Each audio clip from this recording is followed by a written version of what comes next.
जादू हिंदी कहानियाँ।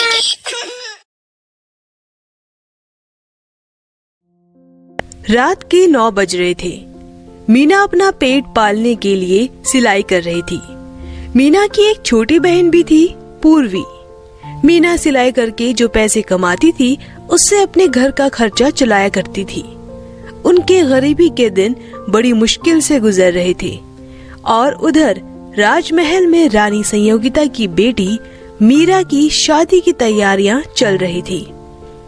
माँ, मैं कैसी लग रही हूँ?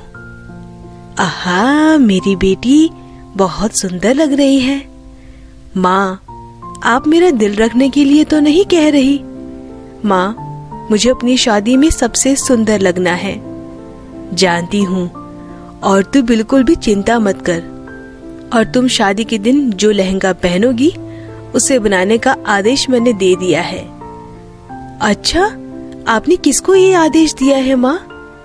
और किसे? वही अपने शाही दर्जी रूपलाल को। उनसे सुंदर कपड़े भला कौन तैयार कर सकता है? ये बात तो है माँ।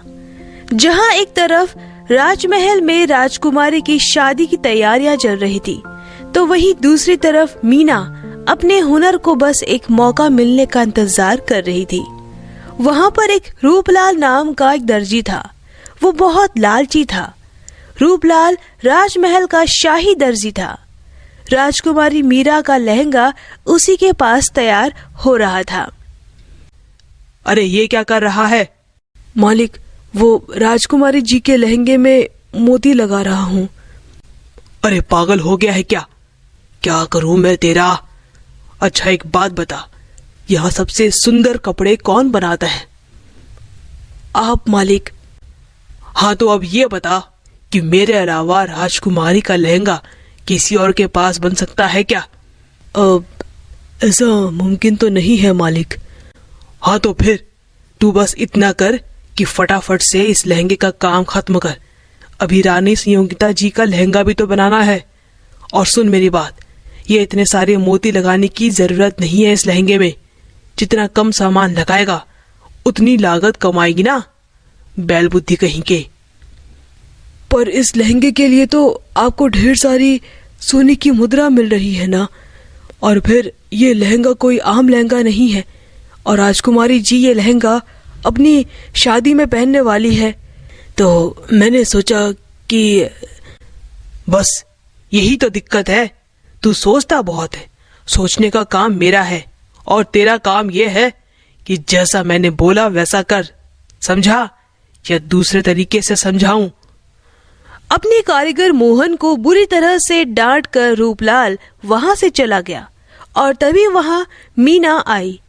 उसने दोनों की सारी बातें सुन ली थी। कैसे हो काका? अरे मीना बेटी, आओ आओ, हम तो ठीक हैं, तुम सुनाओ। मैं भी ठीक हूँ काका।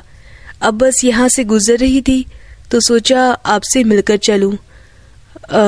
वैसे काका, राजकुमारी के ये लहंगे में मोती बहुत सुंदर लग रहे हैं। वाह, सच में क्या कारीगरी की है आपने? हाँ बेटी, बड़े मन से बना रहा था इसे, लेकिन अब मैंने सब सुन लिया है काका। वैसे काका, आपको पता है मैं भी सिलाई का काम कर लेती हूँ।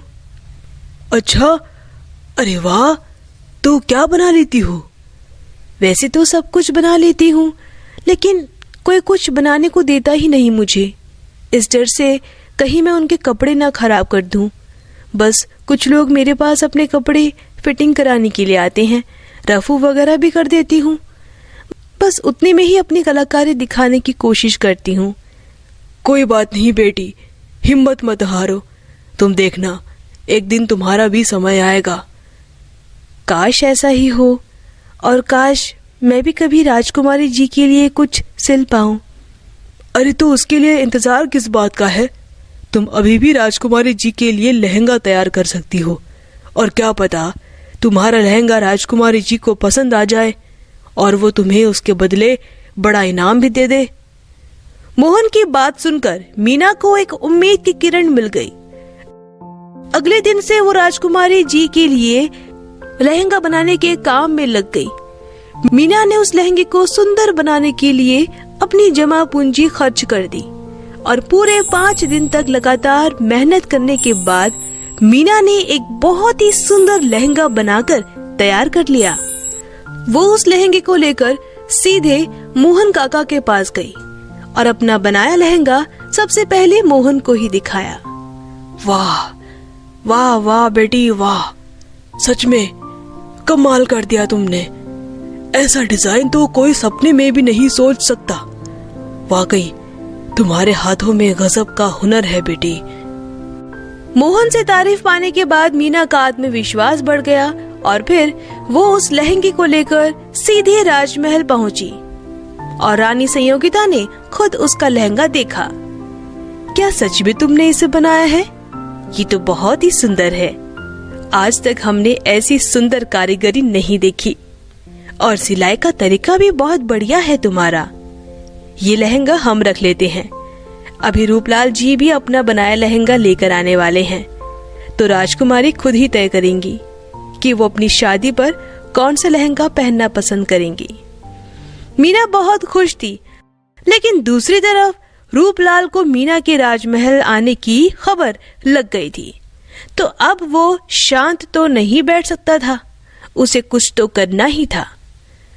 ये कल की लड़की मेरा धंधा चौपट कराएगी। नहीं नहीं नहीं नहीं, मेरे अलावा कोई और शाही खानदान के कपड़े सिले, ऐसा मैं नहीं होने दे सकता। रूपलाल लालची होने के साथ साथ एक नंबर का बदमाश भी था। वो कैसे भी करके मीना को अपने रास्ते से हटाना चाहता था। तभी उसे एक तरकीब सूझी और वो रोता हुआ रानी के पास आया।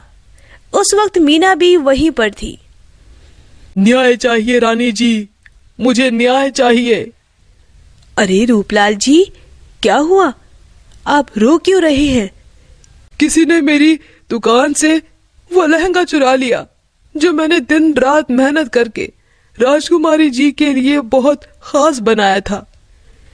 मीना ये सुनकर हैरान थी, क्योंकि उसे पता था कि रूपलाल के पास राजकुमारी जी के लिए लहंगा अब तक बनकर तैयार ही नहीं हुआ था। और ठीक उसी वक्त रूपलाल ने मीना के बनाए हुए लहंगे की तरफ इशारा करके कहा, ये तो रहा मेरा बनाया लहंगा। बड़े कमाल की बात है, ये तो मेरी दुकान से चोरी हो गया था, फिर ये यहाँ कैसे आया? रूपलाल की बात सुनकर रानी गुस्सा हो गई। उन्होंने मीना को तुरंत चोर मान लिया और मीना रोती रही और फौरन सफाई देती रही और रानी जी ने उसकी एक न सुनी। उन्होंने अपनी छड़ी घुमाई और मीना वहां से सड़क पर आ गिरी। पूरा दिन भूखी प्यासी भटकने के बाद मीना को एक बस्ती नजर आई। वो बस्ती की तरफ गई, फिर एक दुकान के पास पहुंचकर बेहोश हो गई। वो दुकान दरअसल एक बुटीक था। जमीन पर गिरता हुआ देख उस बुटीक में से एक औरत बाहर निकली। वो बड़ी भली औरत थी। उसने मीना को पानी पिलाया, फिर मीना को होश आते ही उसे खाना भी खिलाया। तुम कौन हो बेटी, और तुम्हें क्या हुआ था? जी मेरा नाम मीना है, मैं गरीब हूँ और काम की तलाश में आई हूँ। अरे भगवान की लीला देखो जरा, मैं अपने इस बुटीक के लिए तुम्हारी जैसी लड़की ढूंढ रही थी। वो क्या है कि मैं अकेले काम नहीं संभाल पाती, मेरे पास काम भी बहुत ज्यादा रहता है। लेकिन कोई बात नहीं, अब से मैं तुम्हें सब सिखाऊंगी। मीना उस औरत की बात सुनकर मुस्कुराने लगी, लेकिन उसे नहीं मालूम था कि मीना सिलाई के मामले में उसकी भी उस्ताद निकलेगी। चाची जी, मेरी बहन भी है, मैं उसे लेकर आना चाहती हूँ, वो वहां पर अकेली है। फिर मीना उसी समय अपनी छोटी बहन को भी लेकर उसी बुटीक में आ जाती है और कुछ ही दिनों में मीना ने बुटीक का सारा काम अकेले ही संभाल लिया। और फिर एक दिन उस औरत की बुटीक पर एक अमीर सेठ आया, जिसे अपनी बेटी की शादी के लिए लहंगा सिलवाना था। 3 दिन तक खूब मन लगाकर मीना ने वैसा ही लहंगा बनाकर तैयार कर दिया जैसा उसने राजकुमारी के लिए बनाया था। सेठ और उसकी बेटी दोनों बहुत खुश हुए और उसने लहंगे की तय कीमत से भी ज्यादा पैसे दे दिए और इस तरह दोनों का बुटीक पहले से भी और अच्छा चल पड़ा। फिर एक दिन, अरे रानी जी प्रणाम, मुझे माफ कर दो बेटी, मुझे मोहन ने सब बता दिया है। मैंने रूपलाल की बातों में आकर तुम्हें बहुत बड़ी सजा दे दी। मैं खुद तुम्हें वापस ले जाने आई हूँ। वहां खड़ी उस औरत को भी सारी सच्चाई का पता चल गया था। मीना ने उन्हें देखा, उनकी आंखों में आंसू थे।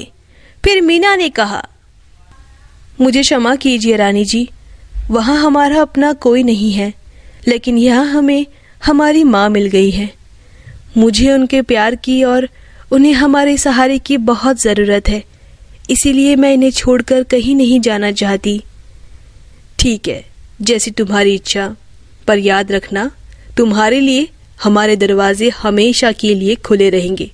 तुम जब चाहो वहां आ सकती हो। और हाँ, शाही घराने के कपड़े अब से तुम ही सिलोगी। और तुमने राजकुमारी के लिए जो लहंगा सिला था, ये उसका इनाम है। ना कहकर मोहन और रानी जी वहां से चली गई। फिर मीना जैसे ही उस बक्से को खोलती है तो देखती है वो बक्सा सोने चांदी से भरा हुआ था। मीना बहुत खुश हो जाती है। फिर मीना एक बड़ा सा बुटीक खोल देती है और तीनों हंसी खुशी रहने लगते हैं। तो दोस्तों, अगर आपको हमारी कहानी पसंद आई हो तो इसे लाइक करना और शेयर करना और हमारे चैनल को सब्सक्राइब करना मत भूलना।